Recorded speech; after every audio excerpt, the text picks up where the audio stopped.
Guy was probably I'm glad you ended with Buddy Guy. Buddy Guy was probably the third or fourth blues musician. I'll give just a little personal, and then I want to go through three things, and then we'll just take it from there. So my name is Liegh McInnis. I'm a poet, short story writer, and print scholar. And the way I come to the blues is very early. First time I saw BB King, I was 6 years old, and I saw BB King every day, every year of my life, from 6 to 16. In Indianola, Mississippi. I'm from Clarksdale, Mississippi, originally, and so I saw BB King at 6 years old, 6 to 10, and then at 10, Mega Everest's brother Charles Evers convinced BB that he needed to play an annual concert, which became known as the BB King Homecoming Concert. And so from 10 to 16, I saw him every year. Then the only interruption of that, again, I saw BB King from 6 to 10, and then at the age of 10, my father mistakenly took me to see Prince open for Rick James, which is a hilarious story that we don't have no time for now. But I actually recently wrote an article about that, so I can send that to Dot Coles and she can share that with you about how seeing Prince open for BB King really codified for me what my blues existence was going to be. And so what I'm going to do is I'm going to start us off, but I want to go through three things.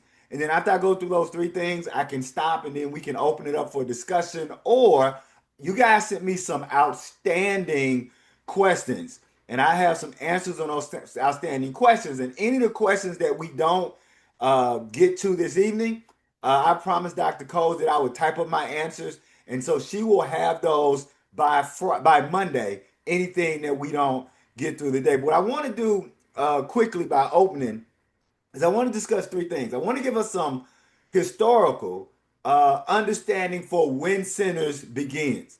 And then after I give us some historical understanding, I want to discuss very briefly the two types of blues films that have existed to this point, right? And then the third thing I want to do is I'm going to discuss four very basic themes that are found in the film, and then I will either go into you guys' questions that you sent, or I'll just stop to see what Doc Cozy wants us to do. And just by the way, I just want to say I am so happy to see Doc Cozy. We miss her at Jackson State. She was a treasure, but we understand that you can't keep a treasure all to yourself. So we understand that she has to go out and bless other folks, but you can see right over my shoulder, I got my Jackson State flag, and we miss you and hello and love from Jackson State. So, all right, so let's begin. Some of this you guys will know, but I want to then give some supplement to kind of how to use history to understand what's happening in centers. So we all know that the Civil War was 1861 to 1865. We also know that from 1865 to 1866, there was the establishment of the black codes, which included, most importantly, that black people could only rent land, they couldn't purchase land. Then we have from 1865 to 1877, we have Reconstruction. One of the most important aspects of Reconstruction is that black elected officials created and funded public education. There was no public education in America prior to Reconstruction, and that is a result of the black elected officials, right? This is, however, one of the primary reasons that black political and economic power is viewed as dangerous to the American status quo. Why? Because if you keep people undereducated, you can keep them underemployed and you can keep them as your permanent labor base, right? Yet, all the while that we are making these gains, we also have to show that the Equal Justice Initiative has documented that even during Reconstruction, 2,000 black people were lynched, right? Now remember, this happens during Reconstruction when federal troops are in the South supposedly to protect black people. So even under this federal protection, you had 2,000 black people lynched, right? 1865 to 1890, this is an important figure because even during this time, the other thing that Reconstruction did is that African Americans were two-thirds of the independent farmers. That's going to be very important to a point I want to make once we get to the themes in centers, right? But one thing I want to talk about with African Americans being two-thirds of the independent farmers That speaks to that enslaved Africans were not just mindless labor. Let me say this as clearly as I can. The slaves ran the plantation. And one of the places where we see this, but we don't recognize it because the character in the film is so evil, is the Stephen character in Django. Because Django is such an evil figure, we miss that Django is actually running the plantation. Right? Yes, he's playing the step and fetch it, he's playing the yesser and all of that. But remember when he gets Mr. Candy behind closed doors, it becomes real clear what the power structure in that relationship. In fact, he's the one who hips Mr. Candy like, hey man, they ain't here to buy no boxing and wrestling slaves. They here for that girl. They here to make a fool out of you. So I want you guys to kind of reframe in your mind, not saying that that makes Stephen any less evil, but understand that Stephen also represents, though limited, the type of agency and impact that the slaves had on the plantation, which then would not only make it not illogical, but make it very logical and reasonable that between 1865 and 1890, African Americans were 2/3 of the independent farmers, right?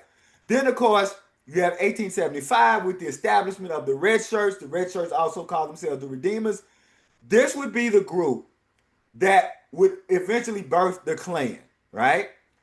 1877, of course, we have the Hayes-Tilden Compromise, which removed the federal troops from the South, creating what I like to call the 13 years of tribulation, right? In the 13 years of tribulation, from 1877 to 1890, when violence was used to keep Afro-Southerners from voting, as well as to destroy their businesses and take their land.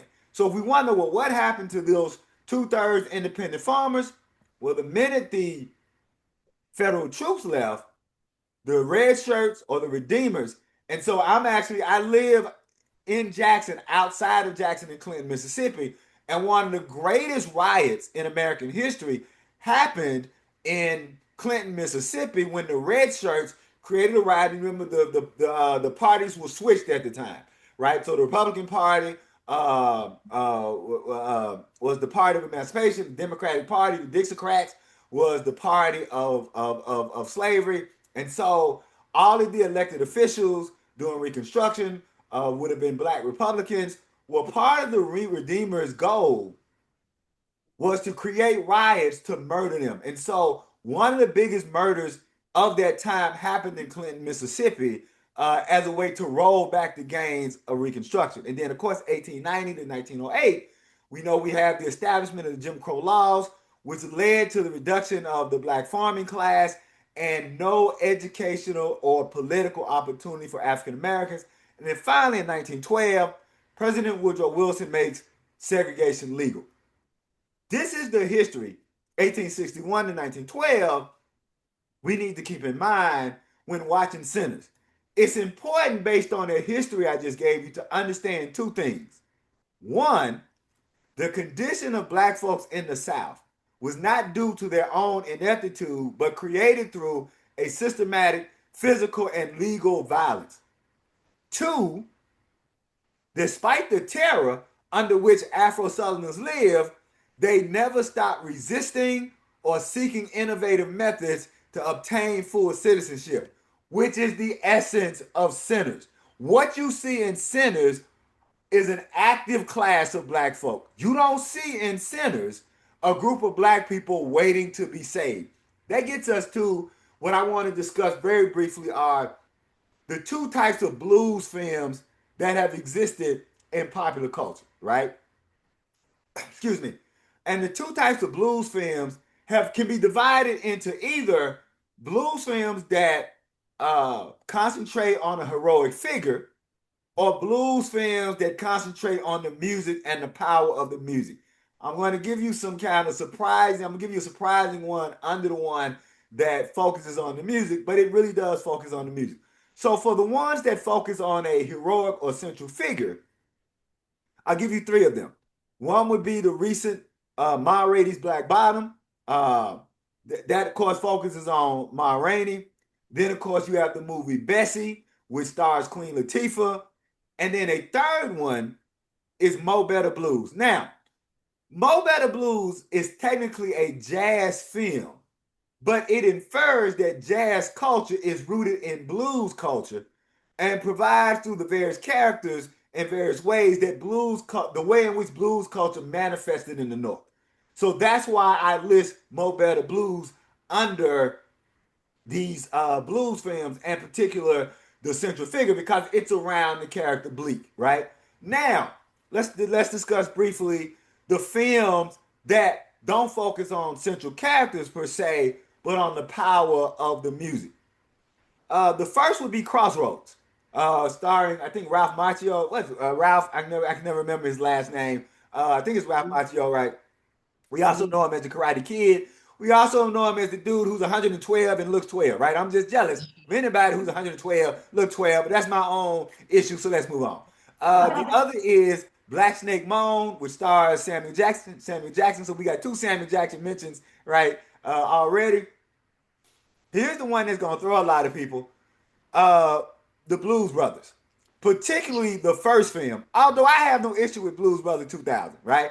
But because I want to be clear, for all of the shenanigans, if you watch the Blues Brothers, even Blues Brothers 2000, the central figure is the music. It is the music driving everything and not some heroic figure. And then finally, you have Sinners. Now, I'm going to discuss Crossroads just a bit because I want to be able to say, as scholars, two things can be true. Crossroads is and by the way, I like Crossroads despite its failing. You'll find that there are a lot of art that I like, even though they are really flawed in certain ways, but I can still like them. So Crossroads is an interesting film that only fails in its inability to allow the blues or blues people to save themselves. And that's an issue I want to discuss when we get to Sinners. Ultimately, Crossroads, it doesn't just center a white character. But the blues and blues people are saved from damnation by a white character's ability to play European classical chords that are seemingly too complex for someone that's just trained in the blues, right? Which makes the blues the devil's music and classical music the music of salvation.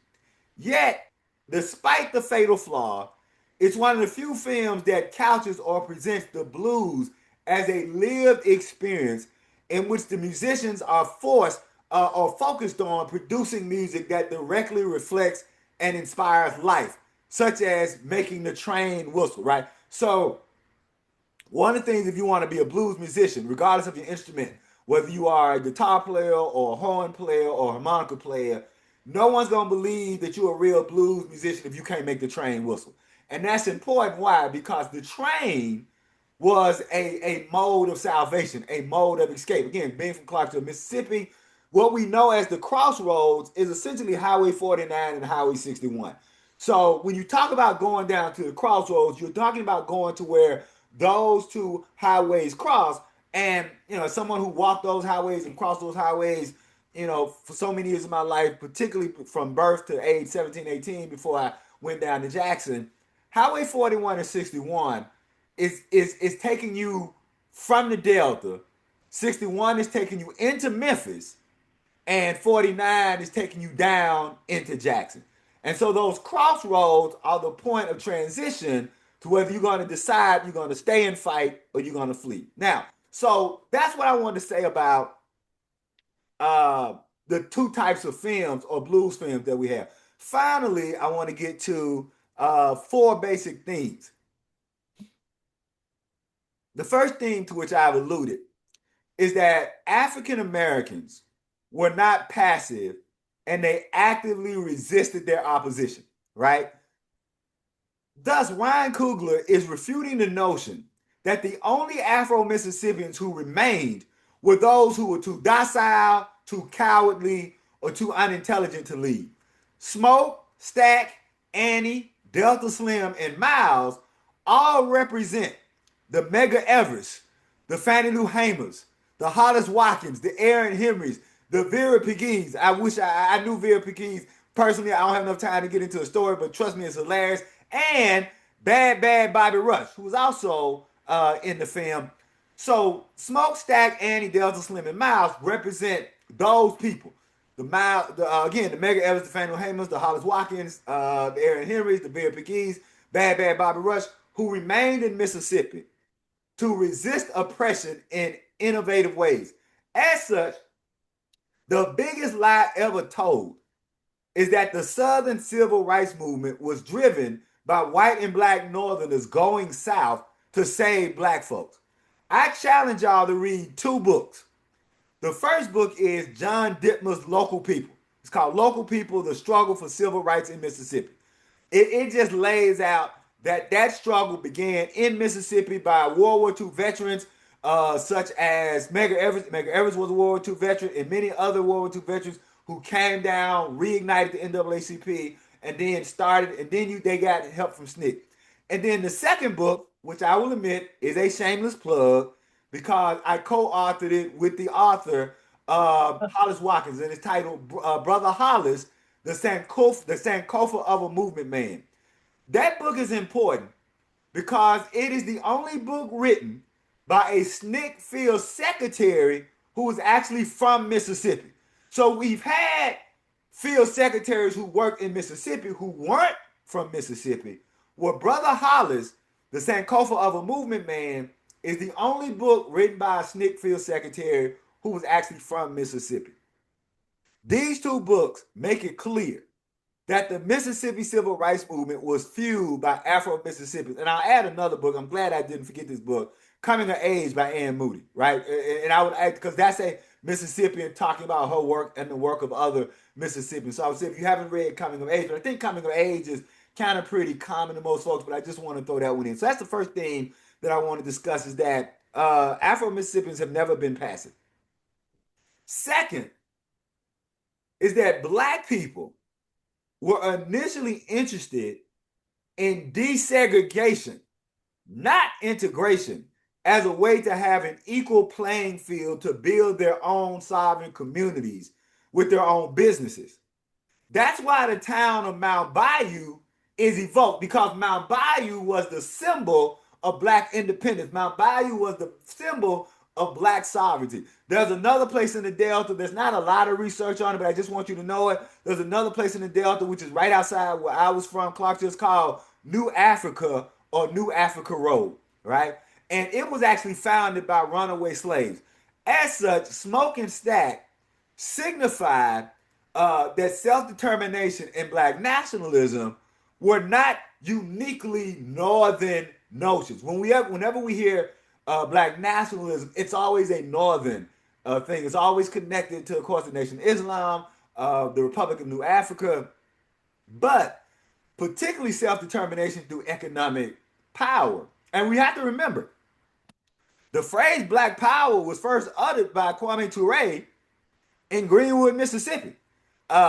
King was upset at that, and that's a hilarious story that we don't have time for, particularly the way that Kwame Ture, Stokely Carmichael, got around getting the crowd to say Black Power, so King wouldn't be mad at him for saying it the first time. But I just want to be clear that for the black people in the South, it was a desegregation movement that was going to give them sovereign power that got morphed into an integration movement.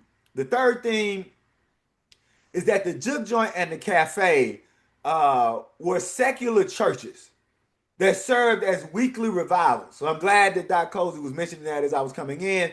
And what these institutions did is that they enabled black folks to release their pain while being filled with spiritual and emotive fuel to survive another week. I mean, they were revivals. And I often argue that had not the Juke Joints and the Cafe existed, there would probably been much more violence, particularly by black people revolting, if they did not have these centers to allow them to reclaim some of their humanity and keep that with them as they were going through this hellacious existence. And finally, the last thing I want to discuss before I asked Dr. Cody which direction we want to go, is that when it comes to black folks and their engagement of religion and the blues, it's much more complex than we make it. And there tends to be three categories of black people and how they engage religion and the blues. Categories one and two are the extreme groups, right? So group one would of course be the church people who don't engage secular music or see all secular music as the devil's creation. That would be my mama once she got saved, sanctified after she left Jackson State. I saw some of the pictures of her at Jackson State. She wasn't all saved and sanctified there, but I digress. If some of y'all may or may not know, I actually got to work with Prince for 18 months. And so during those 18 months, my mother would call, and this would be the message she would leave on the answer machine. Baby, I just want you to know, mama love you, but Prince and everybody listening to Prince music, going to hell. Call mama, I love you, click. And my wife thought that was hilarious. She would play that, she said, play it again, play it again. So that's one end of the spectrum. Group two would be the non-religious people who have disdain toward religion and or religious people, right? You can see that there's a great novel called Dominion by Addie Kitchens. So if you haven't read the novel or come into contact with the novel Dominion by Addie Kitchens, you really get that. Addie Kitchens is someone who was raised in the church, and she's from Clarksville, Mississippi, and the novel Dominion is set in Clarksville, Mississippi. And so she's someone who was raised in the church, who has rejected the church, and is writing this novel from the notion of this is why the church is bad. All right, so those are the two extremes. However, group three represents the people who are equally at home at church and in the cafe and the juke joint. And what you guys need to know is that's the largest group. No matter how many those other two groups try to tell you that they're the largest group, no, I know too many piano players. If you go to like most Delta towns, and Clarksville is like all the Delta towns, there are two streets downtown. In Clarksville, it was 4th Street and Issaquena. On 4th Street, you have all the cafes and juke joints, and on Issaquena are all the churches. Well, I knew too many juke joint piano players who were playing the juke joint all Saturday night and wouldn't even change their suit and walk across the street and play in the church on Sunday morning. And so that is, and the reason that's important because a lot of people have left centers with this notion that, oh, that's the divide. The divide is that uh, uh, church black folk and cafe black folk don't talk. No.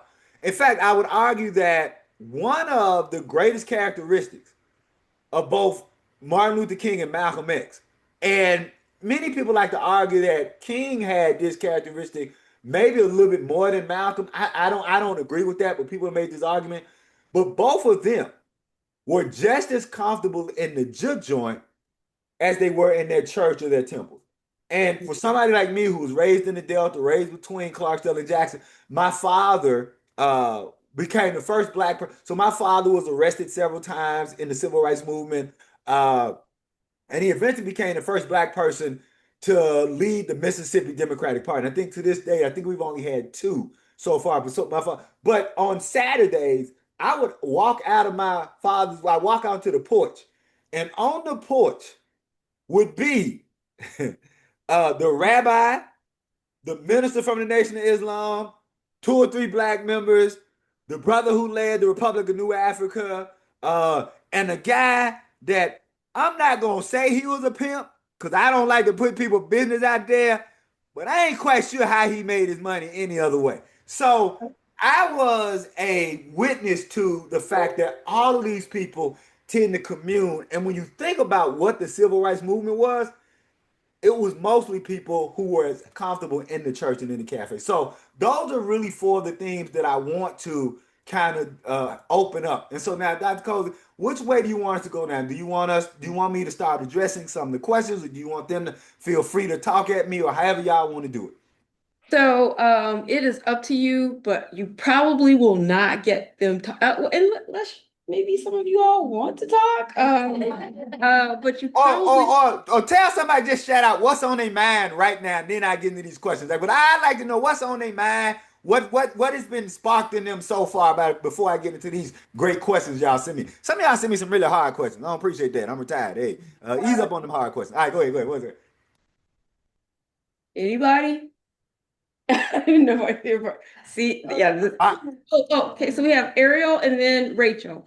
Well, my okay. question is how of like the folklore of the vampire kind of connects to the African American culture in Sinners. So how did that kind of came about? So did you hear that? How the folk? Oh, go ahead. No, go ahead, go ahead. Go ahead. How the folklore of the vampire So, yeah. show up in Sinners, like the folk. What do you think about that, or how do you think that came about? So, Dr. Coles and I, we have a mutual colleague, Dr. Shell Smith Spears. She's an Afrofuturist. She writes a lot about vampires, and I keep telling her the only good vampire movie is one that when they die early. So, I say that, and I know people get mad at me about that. But there are a couple of vampire movies that I like. One that didn't age well at all, Love at First Bite. As a black person, when I go back to this movie, I go, "Oh my goodness, this movie is awful now." It was great in the '70s, but it is awful now. So, to your point, I think that Ryan Coogler does a really great job sticking to the tropes of the vampire movie, right? But of course, he also does a good job of then paralleling, of course, the vampires with the manner in which European culture raped black culture and profit off of it, right? The whole point that they want mouths, they want the music piece, right? And there's a write this book down. I want you guys to go read a book called The Harvard Report on Music. And it was actually commissioned by Clive Davis, which is why secretly a lot of people, Prince hated Clive Davis. That's a whole nother discussion for another time. But Clive Davis was loved by a lot of people. Clive Davis actually commissioned the Harvard Report on Black Music to destroy independent black record companies. Mm-hmm. And if we have time on one of the questions, I'm going to talk to y'all about how record companies develop black music departments based on that book, the Harvard Study on Black Music, as a way to take black music from the black community and control black music. So it is not, again, of ineptitude that there are no more black record shops, and it is not of happenstance or black ineptitude that black people have never had a distribution. There's never been a black-owned distribution firm because Clive Davis made sure that we would have the resources to do so. So when people talk about systematic and planning, just go read. And again, I want people to understand, this was a study that Clive Davis commissioned specifically so that Arista Records, Columbia, and then Arista Records could control black music. So that is what the vampires represented in the film. The way in which, unfortunately, white people have profited more from black artistry than black people, right? As a quote by Prince, it says, "If you don't own your masters own you." I think we have one more person, and then I can go to the questions unless some people want to free up. Rachel, could you speak a little loud? Could you tell me more about your experience working with Prince? You got to start. Okay, all right. So I promise you I'll save time because I want to stay on task. I will tell you that, like everybody else, I hung up on them the first time they called. So, because you just don't think Prince is calling you. So I will set that teaser up. And there's a very funny story about when Prince would call the house after midnight all the time, and my wife would answer, because she a black woman from the South. Don't be calling here after 1 o'clock, player. So I'll talk, if I promise I'll say that toward the end. So I want to get into a couple of these great questions that you guys sent us. And again, because we won't have enough time, I promise that I will. So one of the questions, it came from the group. I think Bella's question. Is that the one? No. Okay, I'm gonna come back to. Bella's question. I want to get the one. Oh, yeah. Wait. Because I want to answer the ones that are directly to the. Oh, this is the one. So, this one is from. I'll come back to Bella's question. This is from I think Sophia, Cass, Ruby, and I want to say is it Rye or Ree? Right. Rye. Okay, I always mess up. And my wife has a friend named Angela Rye. Rye. I always mess up her name. Uh, so it says that what do you make of the distinctly Irish identity of Jack O'Connell's character and perhaps how he acts as a response to the problematic characterization of the black people of white people? One of these brilliant questions you guys asked me. And so the way I see this is that Coogler brilliantly uses Jack O'Connell as a multi-layered trope that I hate I wasn't able to discuss in my analysis. We all know that for over 800 years, the Irish were oppressed by the English, which including forcing language and religion upon them. So on the one hand, O'Connell symbolizes the manner in which whiteness is a construct, specifically displayed in how many people who were not considered white before 1950 were able to use the enslavement and oppression of African peoples, the black codes, and Jim Crow to become white, right? So the Irish, the Polish, the Italians, the Greeks, and the Jews were all the quote black people of white people. Yet over time, whiteness was either extended to or obtained by all these groups, except of course for the Jews, as a way to cement African descendants as the permanent underclass. As such, Cougars his commentary isn't just that people who define themselves as white have exploited African Americans for their benefit, but that people who were once not defined as white use the exploitation of African Americans to become white. For instance, and Doc Coles, I know this may not be the proper statement to make in a film class, but my father would not allow me to watch The Godfather or Scarface. And the reason is because my father thought it was foolish and self deprecating for African Americans to support and glorify a group of people whose policy was don't sell poison in their neighborhood, sell it to black people. So, because of that, I've never seen The Godfather. I've never seen Scarface. I believe all the albums y'all tell me they're great films. I'm not going to argue that they're not great films. But my point is that you can look at these two films as a fictional document of how people who were once not considered white use the oppression of black people to either obtain or purchase whiteness. So I really appreciate that. I hope that answers the question.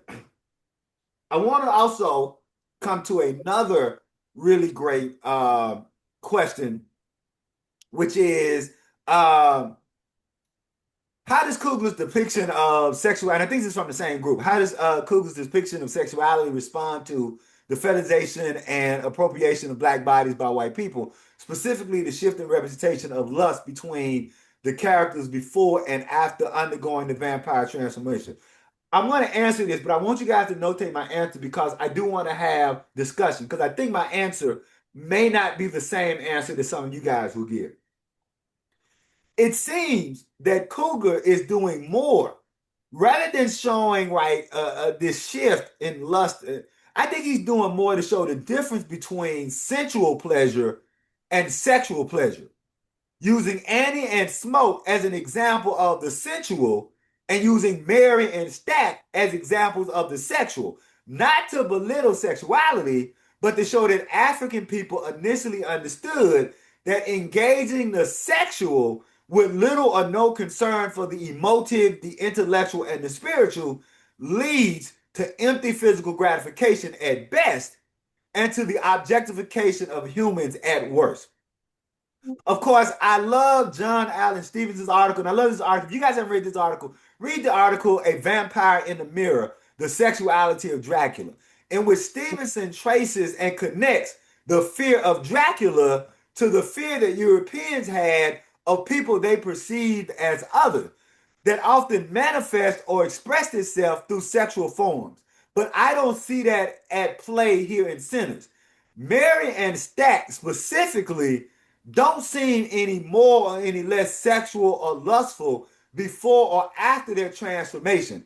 Whereas Annie and Smoke's more holistic understanding of their relationship through understanding sensuality charts them on a more spiritual evolution. And so I would say that what Coogler is really showing us by juxtaposing those two relationships is that African people understand that sensuality was not always sexuality, and that those people who don't understand that sensuality is not always sexuality are usually on a pathway to objectify human beings rather than enjoying and exploring human beings in all of their pie charts. I hope that makes sense. I'll answer one more and then I'll see if we have any questions because, like I said, I want to definitely get to the particular ones on the film and then open it up to some of those other great questions you guys have. So I think this is the final one that's directly at the film. It says that, and this is from, now this is Bella's question. Says you discuss how the blues is a particularly effective mode of the advancement of humanity within Afrofuturism as it blends African culture with the traumas of North American existences. How might other music forms like rap or hip hop apply as modes for Afrofuturist reimagings, of empowered futures? I'm very interested in Afrofuturism and would be interested to hear Professor McInnis's thoughts. Love that question. The blues, for the most part, has remained a particularly effective mode for the advancement of humanity because the majority of the artists have maintained the notion that the blues is merely the other side of the coin of spirituals, and that both are seeking relief from and transcendence of the physical world. It's just that the blues begins, what I mean begins, I mean its subject matter, begins firmly rooted in the physical realm and then works to move toward the spiritual realm.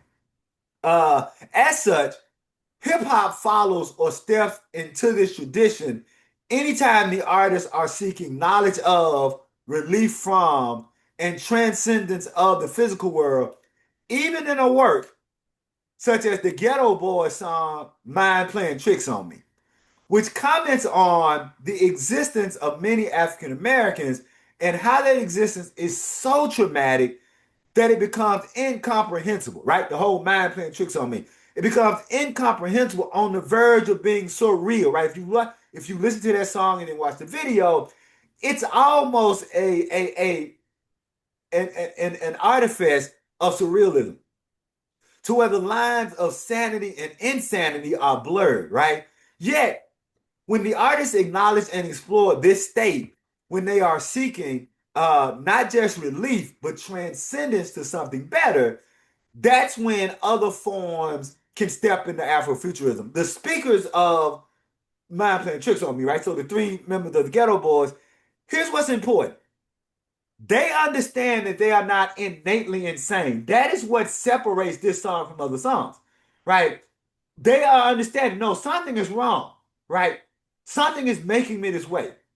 So since they understand that they are not innately insane, as opposed to right, Titus, what does the black character in Shakespeare's Titus Andronicus say? He says, "I'm evil because I'm black." Right? So that would be the notion of I'm just bad because I'm black. No, the Ghetto Boys are saying like, no, this ain't me.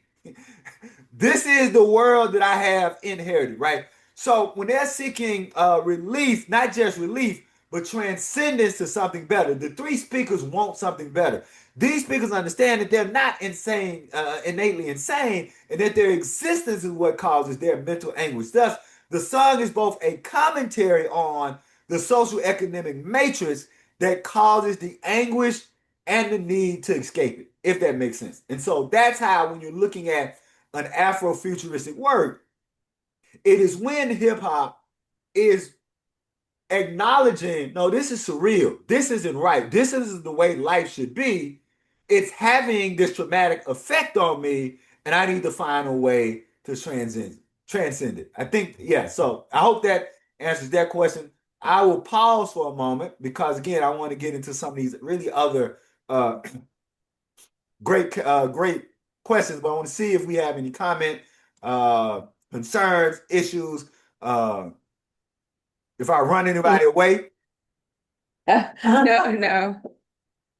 Yeah, they're a quiet group. okay, good deal, good deal. Hey, look, I They can understand. do questions in advance. There you go, there you go. You know, they say, hey, brother, we did the work. We sent you the questions. Like we did our job. It's time for you to do the work. You know what? You know what remind me of Dr. Cozy? They probably like me. I hate when I go see a live act and they want me to sing the song. Like, no, I paid my $25 to hear you sing. I don't want to sing along. I want you to sing. All right. So let's get into some more of these questions. I love this question. This is from George, Isabel, Andor, and Hannah's group, right? Says, and I think this is a reply from George Howe, says that how has the coin of music been minted into something new as music has evolved from blues, taking into account modern music? Love this question. So, music, like all art, evolves through three factors: social, economic, and political. And it's often difficult to provide an empirical ratio of each factor's impact on the change of music. Yet, if we're discussing how current music, right, has evolved from the blues, then I would say economics have impacted that change the most for various reasons, right? It's not the sole impact, right? But I would say it's a major impact. So on the one hand, like everything else has evolved through, right? So the economic is one impact.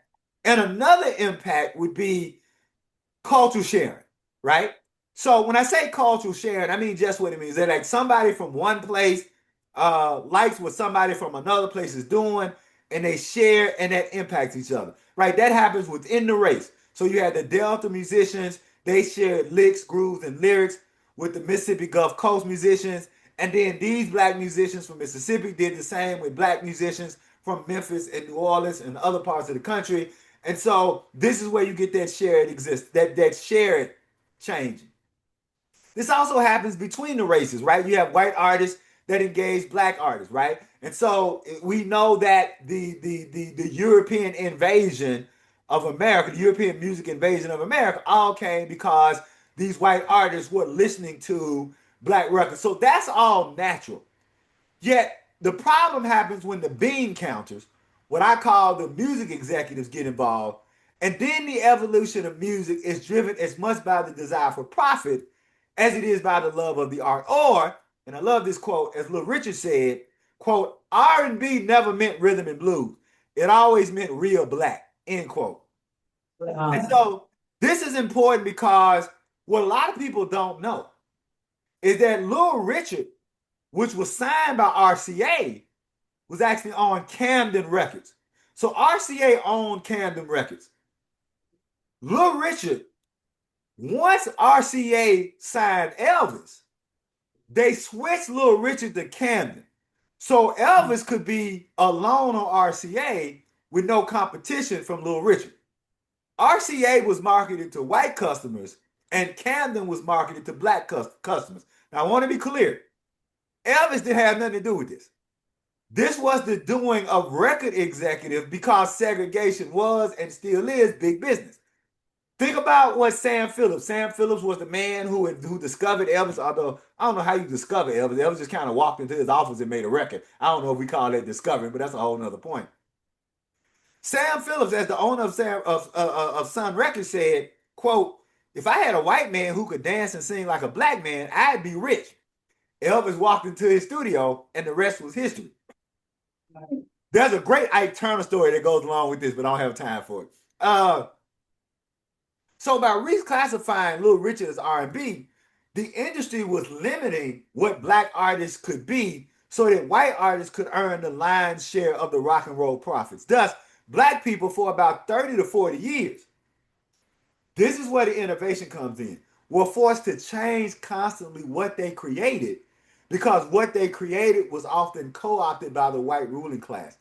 Even bebop. Bebop was created as a form to be too fast and complex to be played by white swing bands. Thus, by the 1970s, in less than 20 years, y'all, since Little Richard and Chuck Berry debuted on the charts a month apart in 1953. So in less than 20 years, rock and roll was considered a white genre, and black artists were regulated to R&B, jazz, and gospel.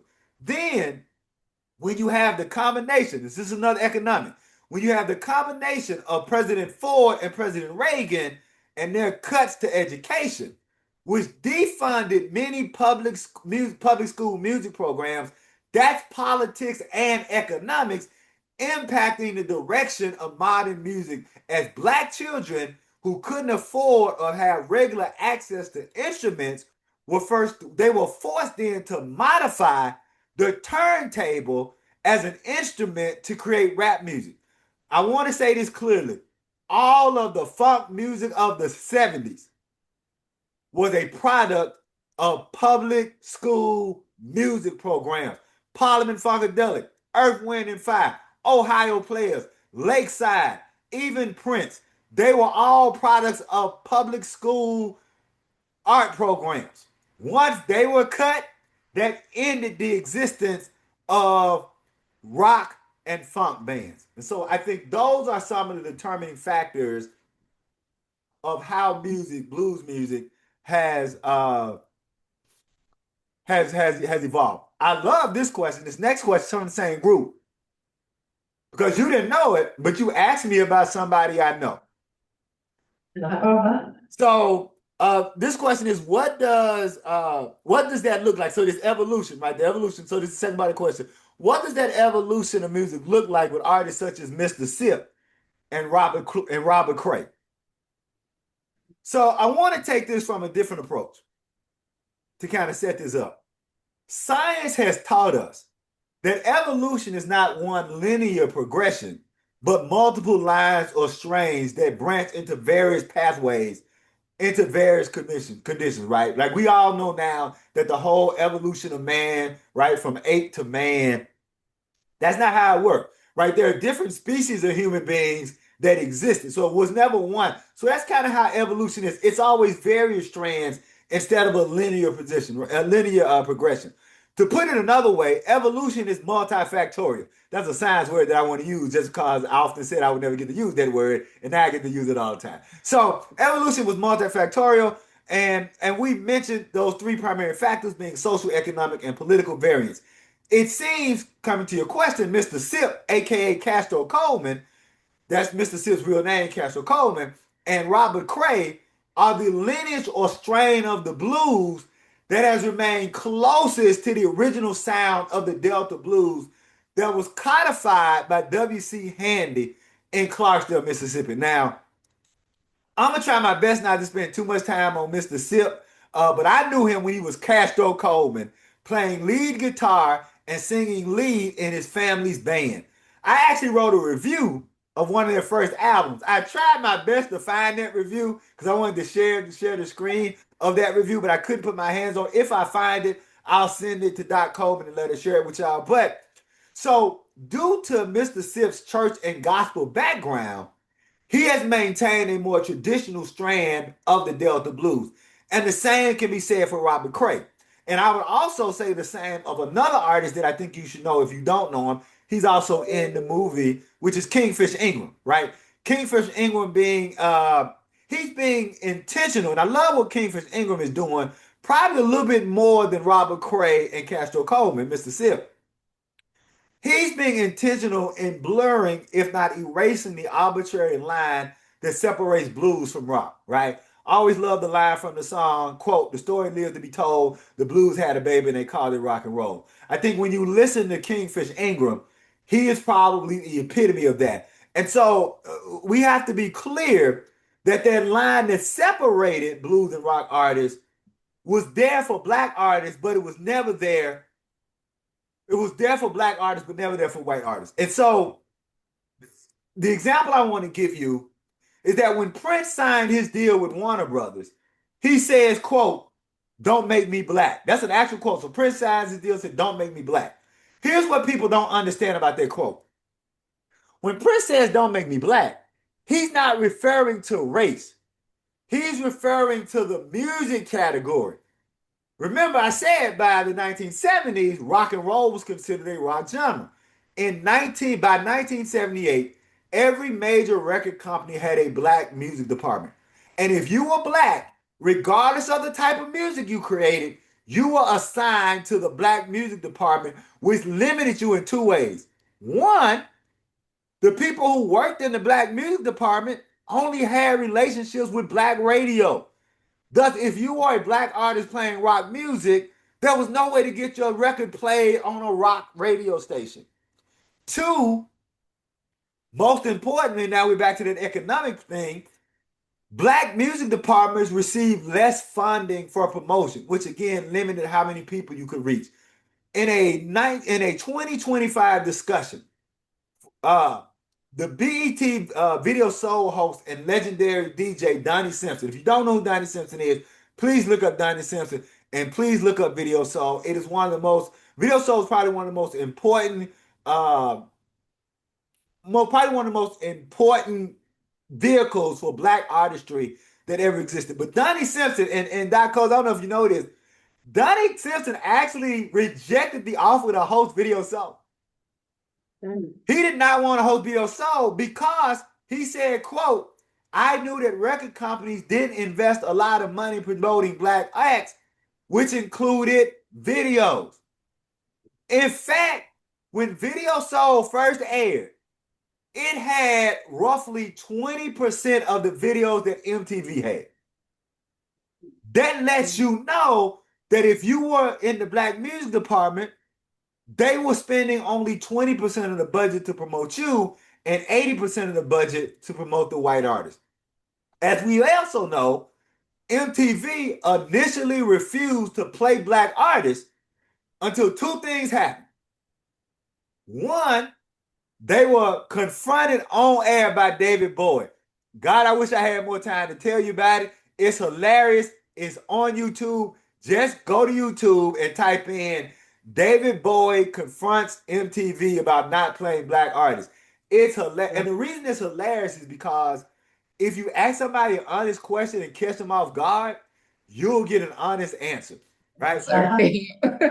So that was the first thing. And then the second thing was that CBS Records, which owned Epic Records, which Michael Jackson was on Epic, they strong-armed MTV into playing Michael Jackson's video because they told him if you don't play anything from the Thriller album, we're not going to give you any more of our CBS artists. So those two things, David Bowie and CBS executives, basically strong-armed MTV into playing because the VJ basically said, he said the reason we don't play black artists because somebody in middle America may see a black artist and get scared. That's what he said. Like he literally said that they were worried that white people would be afraid to see black artists on their station, right? So besides Michael Jackson's Beat It and Prince's Let's Go Crazy, besides those two songs, there was a 13-year window from 1976 to 1989 that no living African-American artist was on the Billboard's Hot 100 and rock charts. I think it was Thin Lizzy, which is a European group which was fronted by a black bass player and singer. Thin Lizzy in 76 was the last group on Billboard's Hot 100 rock until 1989, and then both Living Color and Lenny Kravitz. And of course, only Michael Jackson Beat It and Prince's Let's Go Crazy. But those were only living artists for 13 years. So that tells you, right, about how the evolution of modern popular music has been driven by economics, and economic firmly entrenched with segregation, right? Because why? Because segregation is big business. I'll go to one other question, and then I'll see if we have any other. By the way, okay. My introduction to Prince was on Video Soul. You have to watch it late at night, like after 12 o'clock, and then you see like Prince and his little like leg warmers. And That's it. It was Dirty Mind, I think. Dirty Mind in Uptown. I will say this because I'm not gonna get to it because we only have about 5 minutes left. I'm here for good. Y'all just gonna kick me out the room. Prince and Rick James. I used to say that Prince and Rick James were the Tupac and Biggie. They were worse. Prince and Rick James were the ghetto boys of their time. I'll give you this quote now. I want to answer this one last question.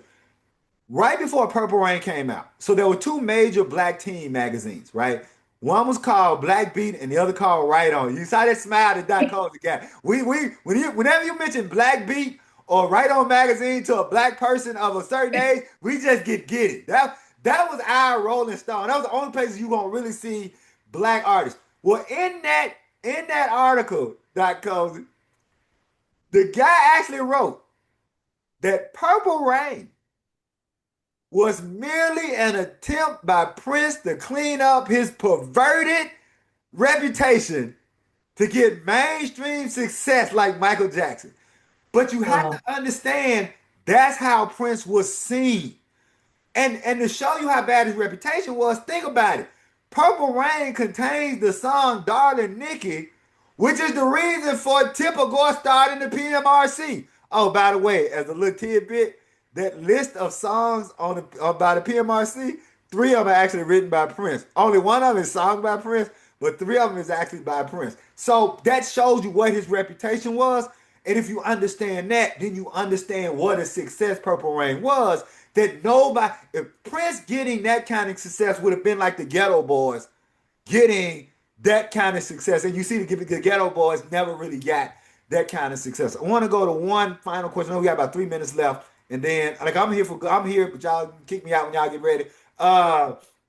What is it? That one is too long. So I'll do this one.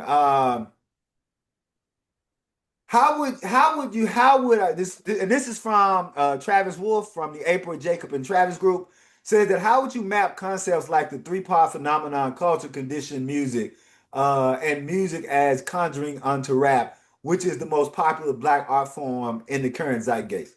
Zeitgeist, I'm sorry.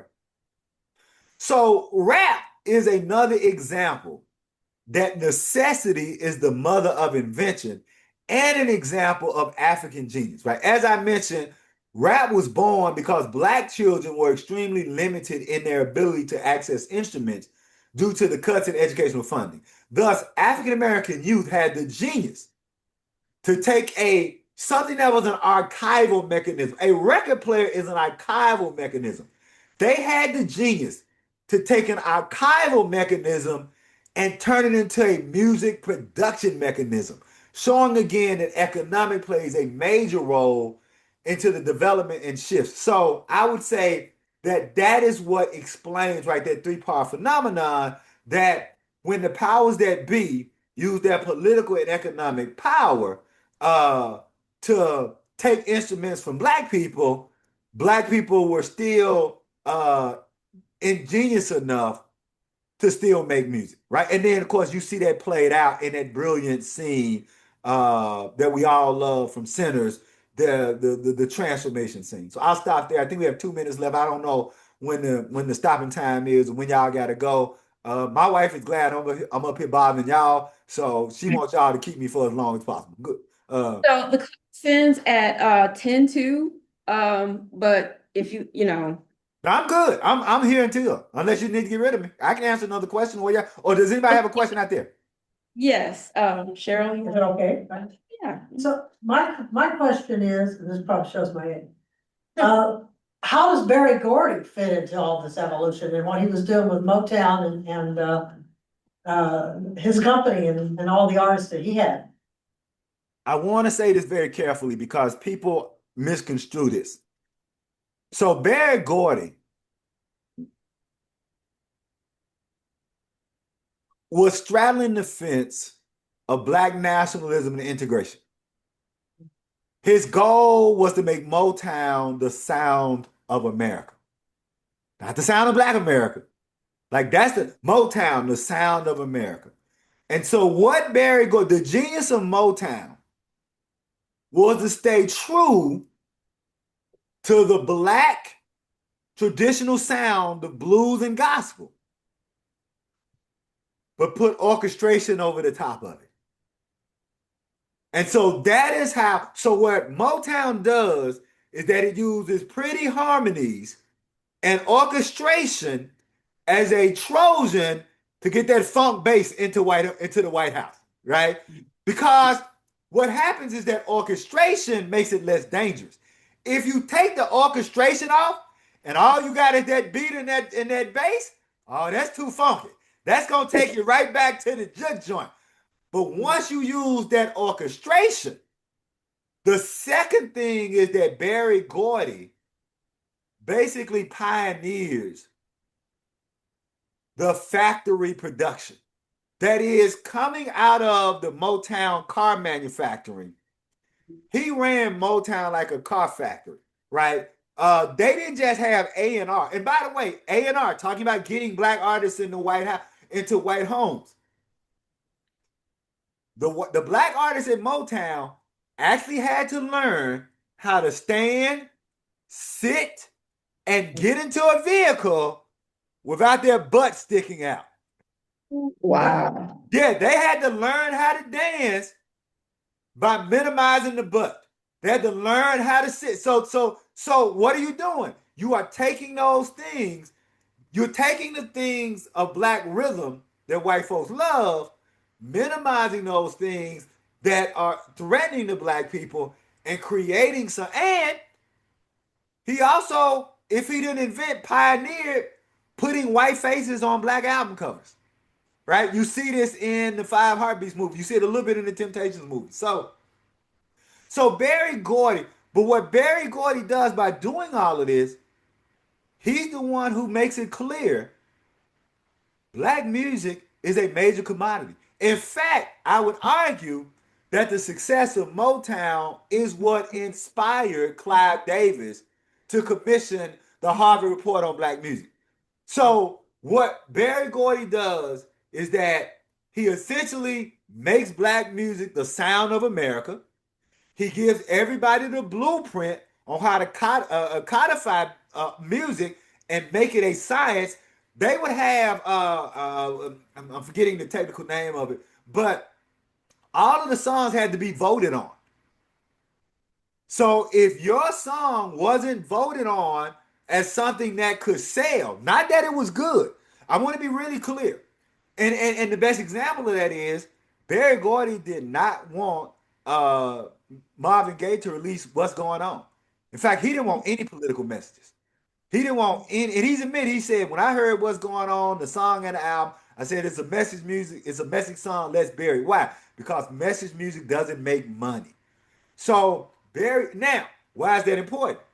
Because Berry Gordy creates the blueprint that makes Michael Jackson the king of pop. Don't fool yourself, folk. Michael Jackson didn't just learn from that blueprint. He continued that blueprint.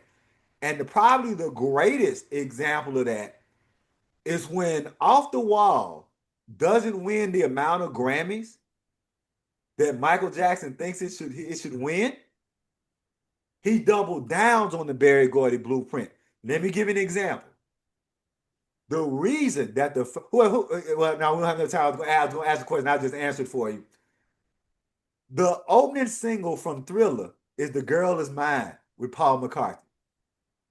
Why do you think Michael Jackson is opening Thriller with a duet with a Beatle? Because he wants Thriller to be the biggest selling record. That's the Motown blueprint. I'll shut up. So, okay, we got enough time for you to answer how you met, or how did you begin your work with Prince? Okay. So I'm a poet, short story writer, and Prince scholar. I've been writing articles about Prince. My second book is an analysis of Prince's lyrics. It's a 600-page book. Trust me, I didn't start out to write a 600-page book. Ain't nobody gonna read a 600-page book, right? When people ask me, like, I read your book, I'm like, you lying, you didn't read all 600 pages of that. So, but Prince liked it. He had his assistant call me. I was traveling, I want to say CLA.com. I think I was traveling from CLA. Called me on the phone. Lynn Anderson called me. She said, Prince likes your work, like what you're doing, wants to talk to you. My response was, because all y'all got that cousin that play too much. I said, tell my cousin John he played too much, and hung up the phone. Like, that was literally my response. She called me immediately back and said, I don't know who John is, but Prince is gonna call you in about 30 seconds. It'd be in your best interest not to hang up on him. Prince calls Prince calls me. Little hint. If anybody ever tells you they talked to Prince and they said Prince had a high voice, that's a lie. Prince had an extremely deep, low talking voice. He calls and the first thing he says is, "Hello, Celie. Are you busy?" Like I'm gonna say, "Yeah, dude, I got something to do. Let me go." But we talked on the phone for an hour and a half. After talking on the phone for an hour and a half, a week or so later, he flew me out to Paisley Park. He was trying to write a book. He had just converted to being a Jehovah's Witness. He wanted to write a book about how religion and music had always been the fuel driving the civil rights, the civil rights movement. Unfortunately, in 2002, the book companies only wanted a book from Prince based on how many people he had slept with. And Prince wasn't interested in writing about that. So that's how I got the gig for Prince. We worked together for about 18 months. We got a full table of contents. Uh, we finished actually one chapter. That chapter is now with the estate. I have no idea what they're going to do with that. Prince subsequently went on to actually write an autobiography, which was different from what we were writing, but he died in the process of writing that. And so only a fragment of that was released. I can tell you it was a wonderful time meeting the man who inspired me to be an artist. He is as smart and as zany. And he, after our meetings, he would only call me after midnight. I don't have no time to tell you the crazy stories about that. But I will tell you this: who Prince was in record was for the most part who he was. And he was probably one of the most well-read. And I will say this: I was in a room once with Chris Rock, Dave Chappelle, and Prince. And Prince was clearly the funniest person in the room. That's why Dave Chappelle and Chris Rock love Prince. And I think Chris Rock actually named one of his specials Tambourine after Prince. And Dave Chappelle began one of his specials talking about Prince. That's it. I'll shut up. Well, thank you so much. So I will get my answers typed up and sent to y'all. And I appreciate y'all. My wife thanks y'all for getting rid of me for an hour. And I want to say thank y'all for these brilliant questions. Thank y'all for taking care of Doc Cozy. We miss her. We know y'all taking care of her. We love you, Doc Cozy. And you always got a home in the blues down here in Mississippi. See y'all later. Okay, bye-bye.